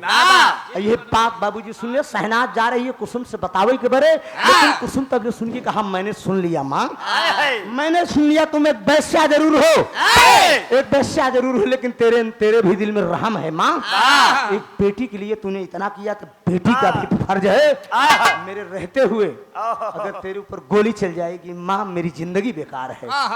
ठीक है माँ, बोल दो उन दरिंदों को बोल दो कि बैठे, आज तेरी कुसुम बिकेगी, सांस से बिकेगी। अभी बात समझ ले भैया, वो लड़की चली गई श्रृंगार करे, लड़की चली गई श्रृंगार करे हर कुसुम तक से नट तक सज रही है बाबूजी, एकदम बिटिया सज रही कि आज बिक जाऊंगी। अमरनाथ बाकीलाल प्रभुदयाल पाणे मियाँ का तबला बड़े मियाँ के सिरंगी थरथड़ा के सब बाबूजी टन टन लग गया बाबूजी, अच्छे में एकदम लग गया। कुसुम सोच रही कि आज मैं बिक जाऊंगी, आज दरिंदों का हाथ बिक जाऊंगी, लेकिन बाबूजी मालिक का देन देखा आज एहर अभी बात यही तनिक इंट करत है। अब चला तनी उहर चलेगी रवि की तरफ। रवि बहुत परेशान बा कि शेखर तो जेल चला गया बाबा, लेकिन कुसुम कहाँ चली गई, कुसुम कहाँ चली गई भाई, बहुत चप्पे चप्पे पे वो खोज किया, मालिक का देन देखा, मालिक का देन देखा बाबूजी, जहां कुसुम बिक के आई वही रवि को पोस्टिंग हुई। बड़े दरोगा आर.एस. सक्सेना साहब, आर.एस. सक्सेना साहब रवि से बोले कि रवि तुम यहाँ नए नए आए हो बेटा, अगल बगल की कुछ गलियां हैं, यहाँ लड़कियों का धंधा बहुत होता है, थोड़ा कुछ गलियां हैं उस गलियों में मार देना निगाह। बार खेला गड़ी जयपुर में बाबूजी बिक के आए के, बार खेला गड़ी जय में रवि कुमार की ड्यूटी लग गई। अरे हर बाबूजी तरस नट तक लड़की सज रही है। इतने में बाबूजी जब सज गई तो लड़की आगे बढ़ रही है, लड़की आगे बढ़ रही है तो बाबूजी जरा विचार करा, वैश्या का कोठे पे कोनो रामकृष्ण की मूर्ति तो रही न रही न वैश्या के कोठे पे कोनो रामकृष्ण की मूर्ति रही न। जयपुर शहर में माचिस चलत है जेकर नाम बा कन्हैया। मंजू भैया देखे हो आप, मुन्ना गुरु देखे हो, ओ माचिस माचिस का नाम बा कन्हैया, और पे भगवान कन्हैया का फोटो बनी रहा है, भगवान मुरली मनोहर का फोटो बनी है बाबूजी। लड़की कुसुम आगे जैसे बढ़ी खोखा पड़ा रहन माचिस के, माचिस से खोखा पड़ा रहन बाबूजी, वो खोखा उठा ली है बिटिया, और उठा लिया, कहा हे दुनिया का मालिक, हे मुरली मनोहर, बड़े बड़े भक्तों की लाज आपने बचाया है, एक अबला की लाज नहीं बचेगी प्रभु, तर जाए।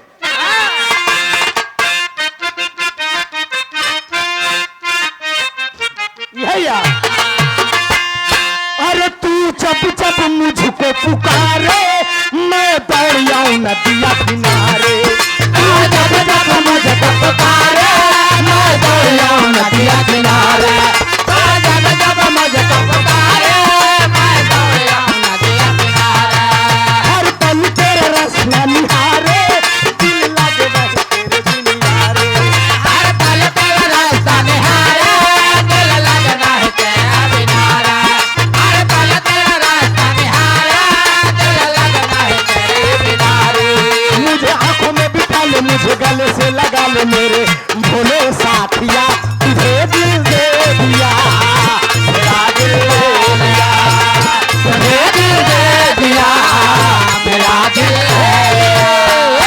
लेकिन वो लड़की क्या कर रही है बाबूजी, माचिस से खोखा उठा लिया बाबूजी, कहा बड़े बड़ा बड़ा बड़ा भक्तन का लाज बचाया है प्रभु, हे नंद बाबा के छैया बलराम के छोटे भैया, हे नंद बाबा के छैया बलराम के छोटे भैया, हे नंद बाबा के छैया बलराम के छोटे भैया, घर घर माखन के खवैया यशोदा के कृष्ण कन्हैया, घर घर माखन के खवैया यशोदा के कुंवर कन्हैया, घर घर माखन के खवैया यशोदा के कुंवर कन्हैया, हे नंद बाबा के छैया बलराम के छोटे भैया, यशोदा के कुंवर कन्हैया, घर घर माखन के खवैया, मुझे राह बता दे, मुझे घर पहुंचा दे मेरे परू बावर चले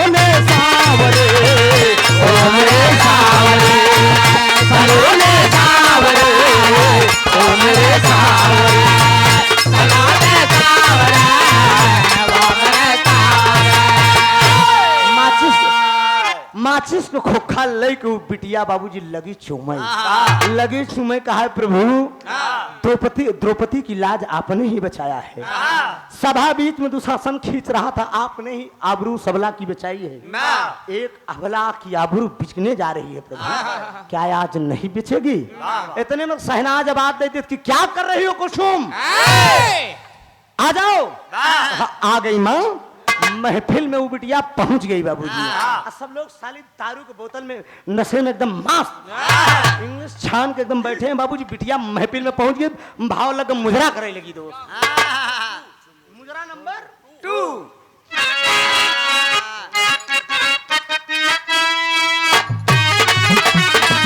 यह गा रही है छोड़ के ये बेदर्दी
और बिटिया गावे पे 4 महीने के जाड़ा परत है, 4 महीने के जाड़ा परत है, 4 महीने के जाड़ा परत है।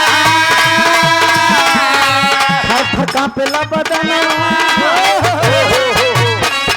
इतना बाबूजी उगा रही है, इतना गावत में बाबूजी तबले प्रतापशाला उठ गया। प्रताप उठ गया बाबूजी और कुसुम का कलाई पकड़ लिया। जब कुसुम का कलाई पकड़ लिया तो इतने में पूरी फौज के साथ रवि कुमार पहुंचाया। उसका आदमी जो होने वाला था, कुसुम का पति जो है रवि कुमार पहुंचा कर कहा खबरदार कोई अगर भागने की कोशिश की तो रिवाल्वर से मार दूंगा। इतने में सारू तुरंत ही छत से नीचे कूदिए, तुरंत ही बाबूजी सहारा पाए के नीचे कूद गया और जमीन से बाबूजी फरार हो गया। प्रताप फरार हो गया, बाकी सब लोग कैद हो गए बाबूजी। अमरनाथ, बांकेलाल, प्रभुदयाल सब लोग कैद हो गए। इतने में बाबूजी शहनाज से बोला अच्छा भैया बोला, अच्छा रमेश प्रधान जी, हाँ हाँ भागीपुर के प्रधान मवैया हिंदुवानी से आप माननीय रमेश यादव प्रधान जी एक आ हैं, इनकर धर्म पत्नी जी प्रधान यहाँ हैं, वाह जनात है संदीपन यादव जी। हाँ। प्रधान पति रमेश यादव जी 101 रुपया का पुरस्कार है, लेकिन यह है कि मोहर तोहरे भाई बात व्यवहार सब तोहरे फिटता है तभी वो आज उन्हें राज कर दिया है। 101 रुपया का पुरस्कार, तनी गाना से ध्यान हटेना दोस्त। ये बात देखा बाबूजी, सबको कैद कर लिया। सबको कैद करने के बाद कहा शहनाज हरामखोर तूने कितनी लड़कियों का सौदा किया है। बाबूजी इतने में लड़की से बोल दिया, कुसुम से कहा लड़की लड़की जरा अपना घूंघट उठा अपना घूंघट। कहा ए राजा जी घूंघट ना उठी। कहा वो रवि कुमार कैसे पकड़ ले बाबूजी। रवि कुमार का हथवा पड़ कहा थे राजा अपना 4 महीने के जाड़ा परत है, 4 महीने के जाड़ा परत है, 4 महीने के जाड़ा परत है।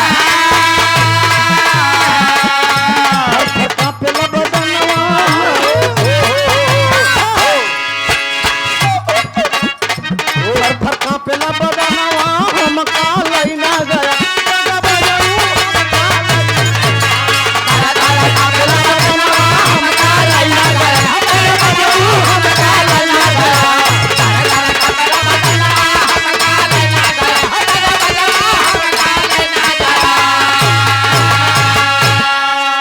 बाबूजी रवि कुमार का वो घूंघट के अंदर से छीन गए कि हमार राजा आई गए, हमार राजा हैं।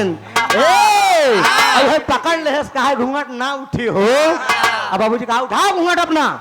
जब बाबूजी कुसुम घूंघट उठाती तो रवि कहता है कि कुसुम तुम यहाँ पे, तुम कैसे यहाँ पर पहुंचाई? कहा हाँ रवि मैं यहाँ पे आ गई, मेरी किस्मत ने यहाँ तक मुझे लाया।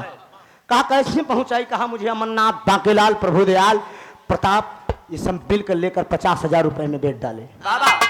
कहा तुम सुरक्षित हो? कहा एकदम सुरक्षित हो, ये तुम्हारी अमानत एकदम पाक साफ है, किसी पाक की कमी नहीं है। रवि मालिक का रहमो करम है। कहा तुम चिंता न कर, हमें किसी हरामखोर को जिंदा नहीं छोड़ेंगे। सबको कैद किया, सबको कैद करके लेकर थाने में आया बाबूजी। और जब थाने में आया तो बड़े दरोगार सक्सेना साहब से वो कहने लगा रवि कि साहब ये लड़की मेरी होने वाली बीवी है, लेकिन बारे वक्त बारे समय इस साले पैसा के कोठे पर ले जाकर इस लड़की को 50,000 रुपए में बेच डाले। बड़े दरोगा आर सक्सेना साहब बोले कि रवि मैं तुम्हारे कारनामे पर बहुत खुश हूँ बेटा, बहुत प्रसन्न हूँ। जाओ बेटा आप, मैं तुझे छुट्टी दे रहा हूँ, कुसुम के साथ कहीं तुम घूम आओ, कहीं पिकनिक मनाओ बेटा। बाबूजी आज कुसुम रवि कुमार थाने से छुट्टी पाई, कुसुम के साथ घूमे बदे बाबूजी। तो कुसुम से रवि पूछत कि कुसुम बोलो कहाँ चलोगी, तुम सबसे पहले तुझे कहाँ घुमाऊं? तो कुसुम कहा कि स्वामी हम सबसे पहले जेल चलूंगी अपने भाई से मिलने। मेरा भैया जेल में बंद है शेखर, मैं अपने भाई से मिलने के लिए चलूंगी। बाबूजी जब तैयारी करते हैं दोनों लोग तो आल्हा का भाव दिया गया। तनी के बाद जानना बाबूजी एक बहन अपने भाई से सवाल कर दी, इस समाज का दशा बहनिया भैया से पूछे दिया, ए भैया कि माई के मरानावा, माई के मरानावा कवन हो दीन अखरय भैया, माई के मरानावा कवन हो दीन अखरय भैया।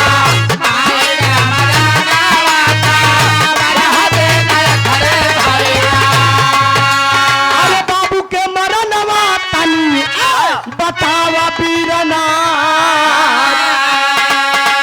कहे भैया के मरनवा कवन हो दीन अखरय बीरना। अरे बहिनी के मरनवा तनी बताई दे तैयार। अब भैया बतावत का बाबूजी कि माई के मरनवा, अरे माई के मरनवा हो दीन अखरय बहिना, माई के मरानावा हो दीन अखरय बहिना।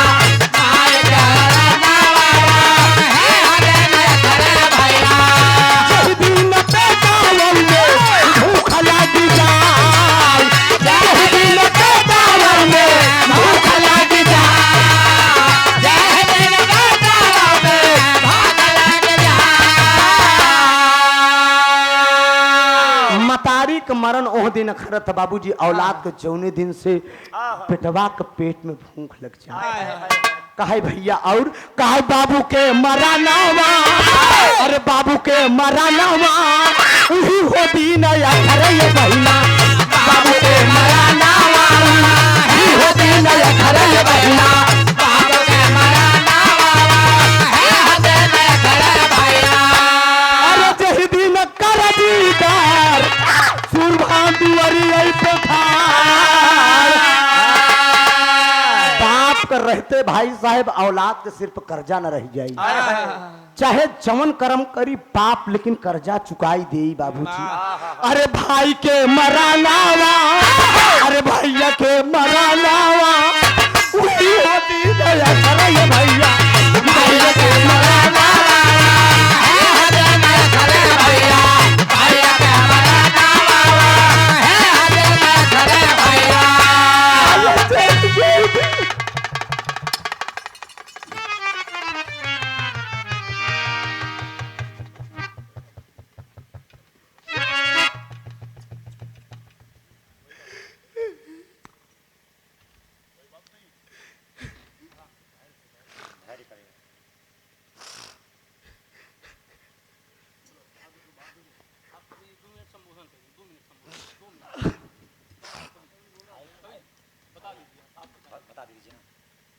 बाबूजी,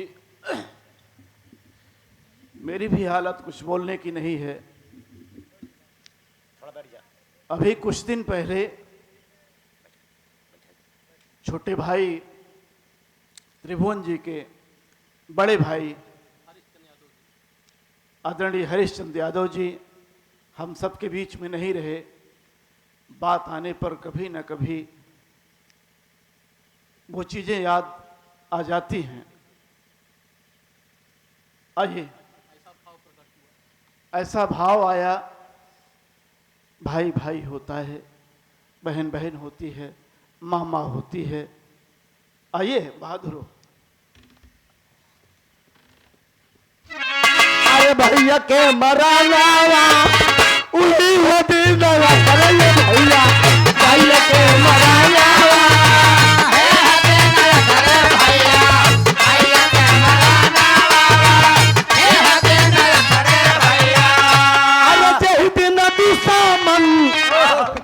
के चला जा। अरे बहन के मरानावा उही होती नया करे भैया, बहन के मरानावा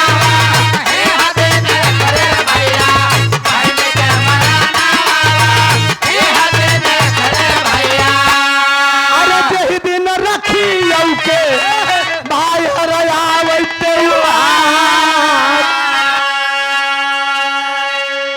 बाबूजी, एक परिवार की दशा है, लेकिन कुसुम और रवि जाले, अरे कुसुम और रवि जाले थाम के डगरिया ये भैया, कुसुम और रवि जाले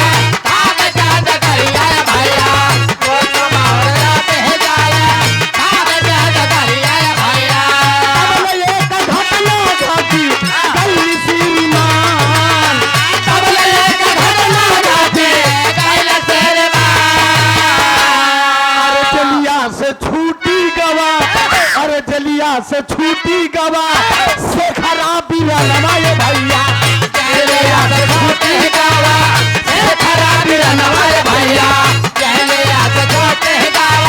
से खराबी नवाए भैया।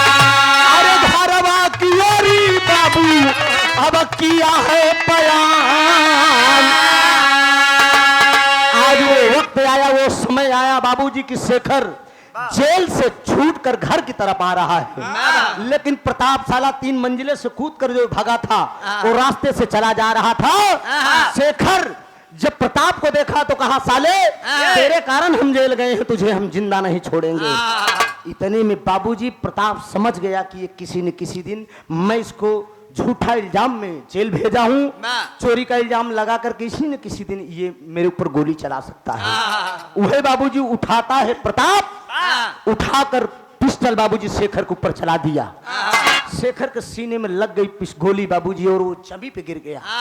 जब जमी पे गिर गया बाबूजी प्राण पखेरु उड़ गए। लाश खुशाला पैर से ठेल कर सड़क के किनारे कर दिया। अरे देखी जा बकुसुम अपने, देखी जा बकुसुम बाबू एक अठी अब लखिया पंचऊ, देखी जा बकुसुम बाबू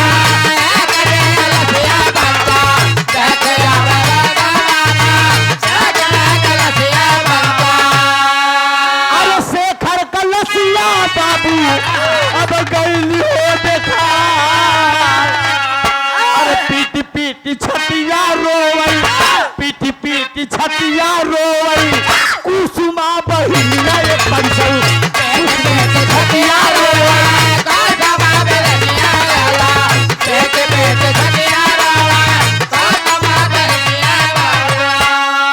अरे गैला बिरलवा हमके तुके करे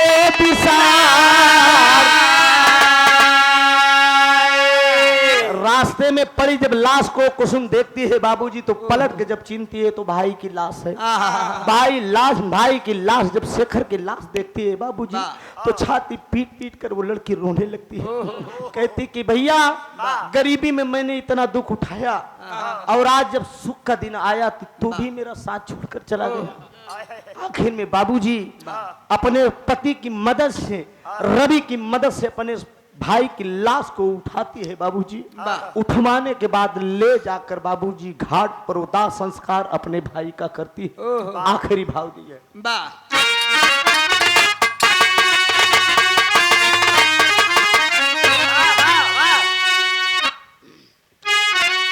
अरे गैला बिरलवा तू हमें के करा बिसारी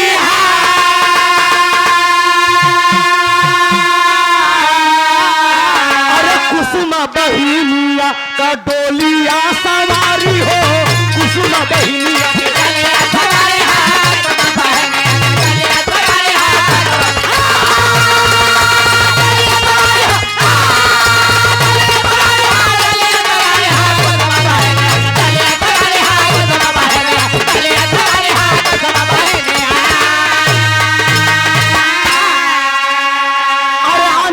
राखी बांधे लसिया उठाए आ चंदन चिताते अपने शेखर के अरे रोवत की सुहागन चली भाई भाई अपने ससुरारी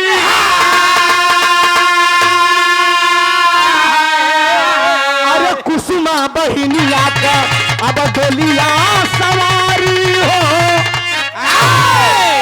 आखिर में अपने भाई का दाह संस्कार किया बाबूजी।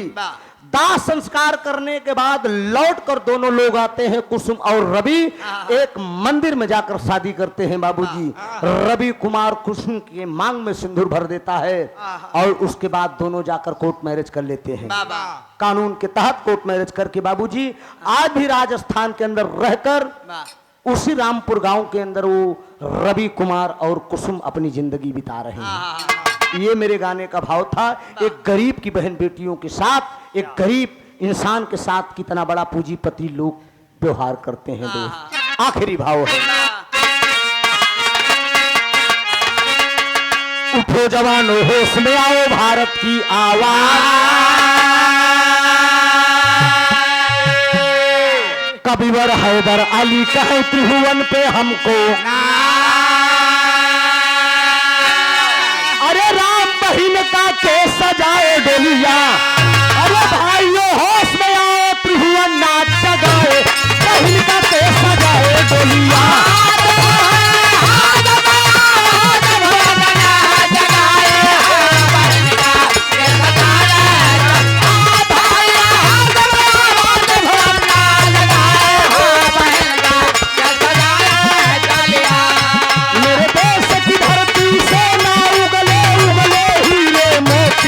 मेरे देश की धरती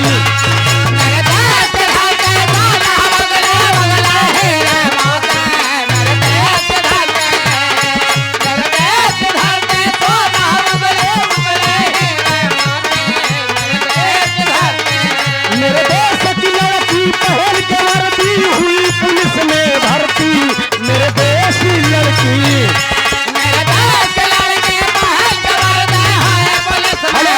राजा हो तो है कैसे मनाई, भैया हो तो है कैसे मनाई,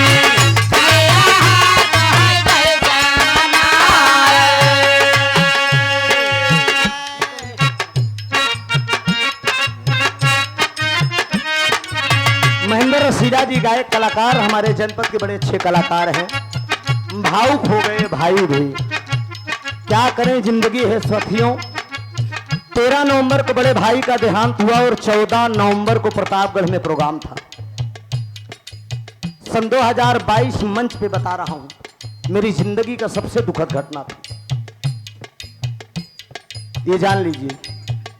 3 नवंबर का भतीजे का एक्सीडेंट, 13 नवंबर का भाई एक्सपायर किए बड़े जने, 4 भाई थे, जोड़ा फूट गया बड़े भाई साहब।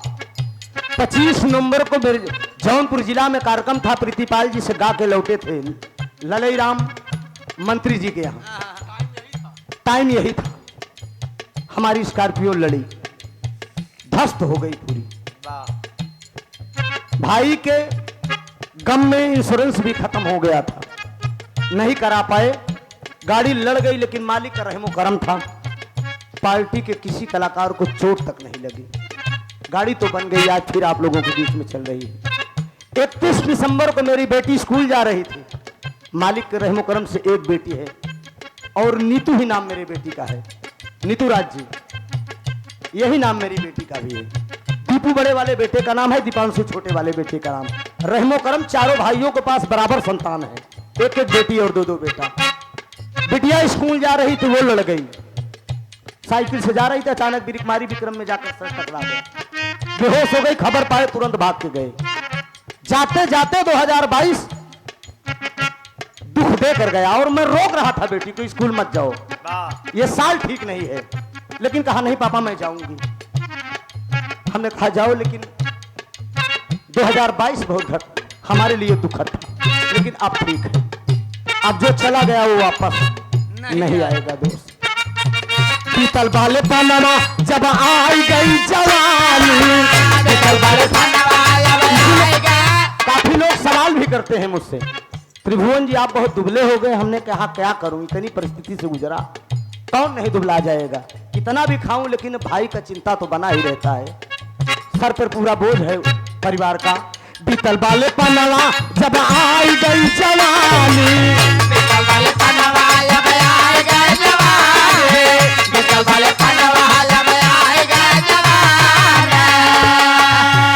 अरे रही रही के सदियई पले लड़ाई, रही रही के सदियई पले लड़ाई, दिलवा हो तो हम कैसे मनाई, रगलू हो तो हम कैसे मनाई, सैया हो तो हम कैसे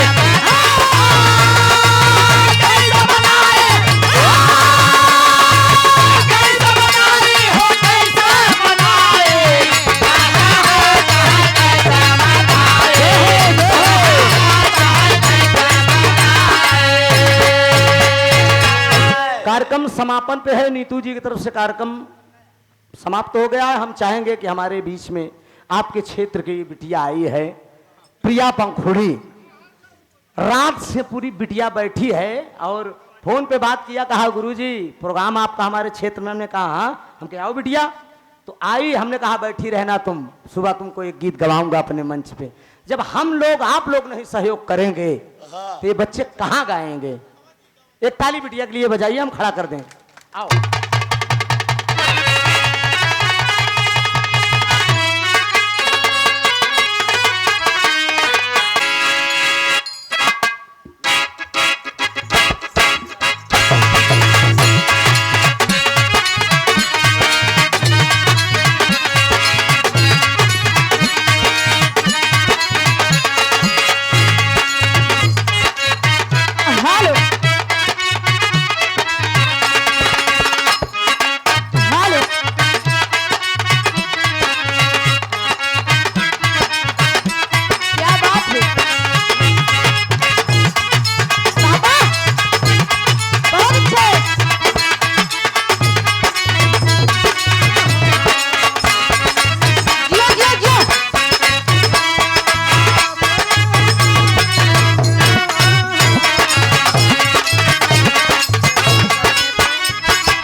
देखिए, हमारी बड़ी बहन और हमारे गुरु तुल्य से आप लोग बहुत अच्छा गाना सुने, बहुत अच्छा लगा, बहुत अच्छी अच्छी कहानी धुन तरज गौलन, बड़ी नीक लगल हो।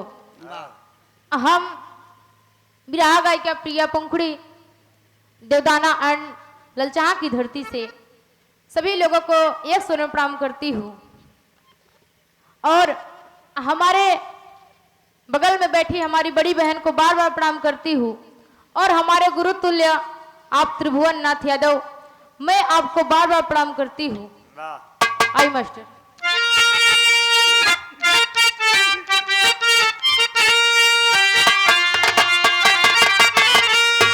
अरे प्रात है आए राम लखन, बाग में लेने सुमन, सखियों के संग सीता आई, करने को गिरजा पूजन।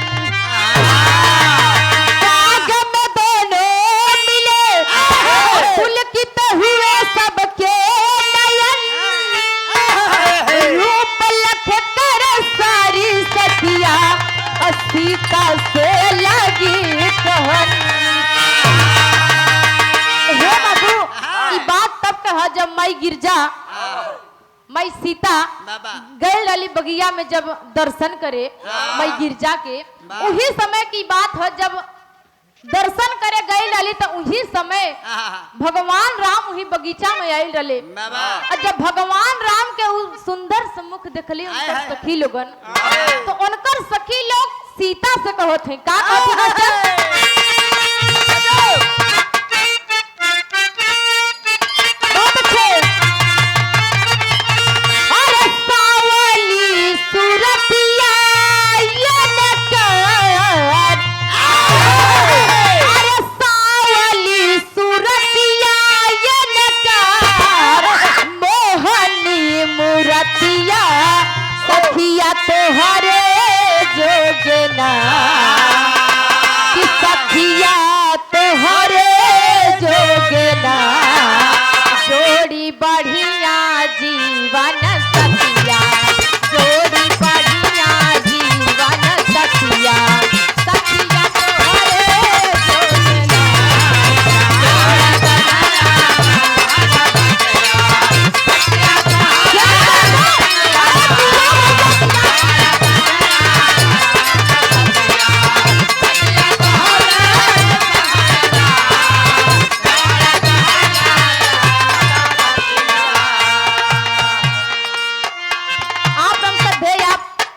हमारे कवि जी सुरभान यादव आप फतुआ की धरती से हनुमानगंज फतुआ की धरती से आपके तरफ से 201 रुपए का पुरस्कार और प्रणाम आशीर्वाद की कामना बा कहना है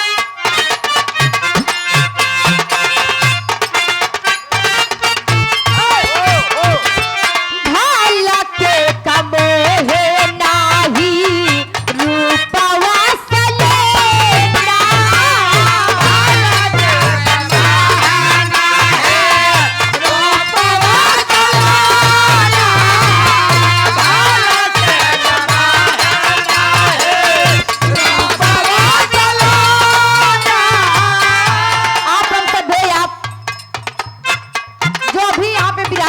त्रिभुवन नाथ यादव आपकी तरफ से 101 रुपए का पुरस्कार प्रणाम आशीर्वाद की कामना कहना बाबू आप हम सदैव मंजू मिश्रा करुआडी प्रतापपुर की धरती से आपकी तरफ से 101 रुपए का पुरस्कार प्रणाम आशीर्वाद की कामना कहना बा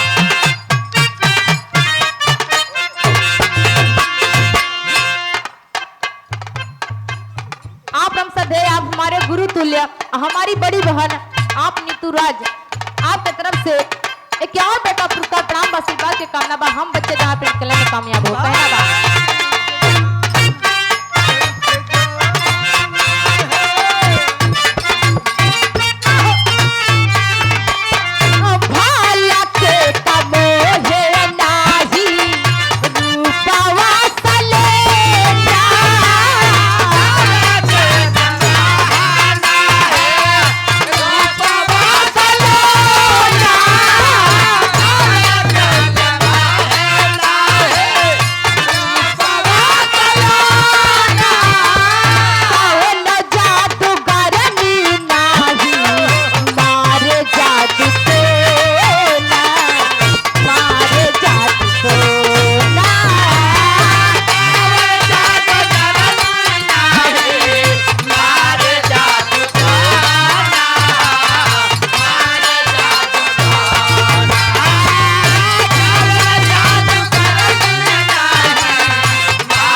आशीर्वाद करना बा कहना बा चलिए सखी ई जवन भोली सूरत है ना सांवली तो जरूर है लेकिन एकर गढ़न तो देखा कितनी नीक बनौले बाड़न भगवान एकदम फुर्सत में कहल जाई तो एतवार के दिन बनौले होवन इतनी नीक लगत होवन लेकिन आगे कहो ठीक बा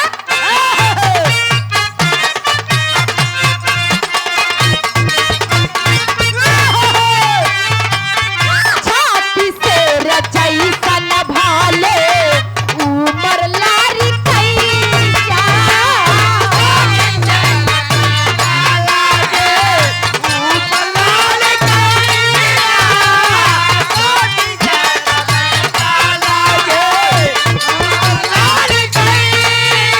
कांधे पर सोहात कैसन सोने का धनुहिया सोने का धनुहिया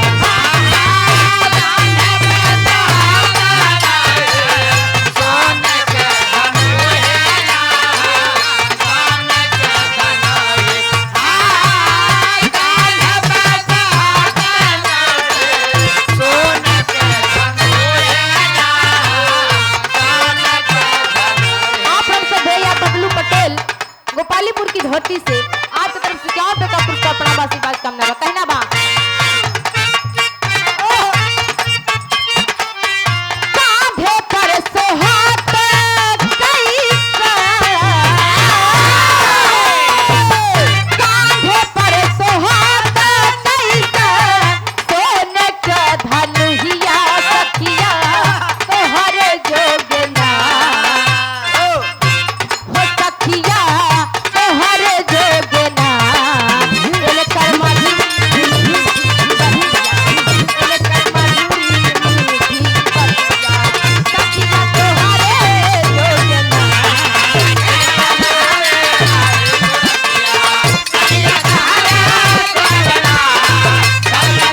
अरे जीला भैया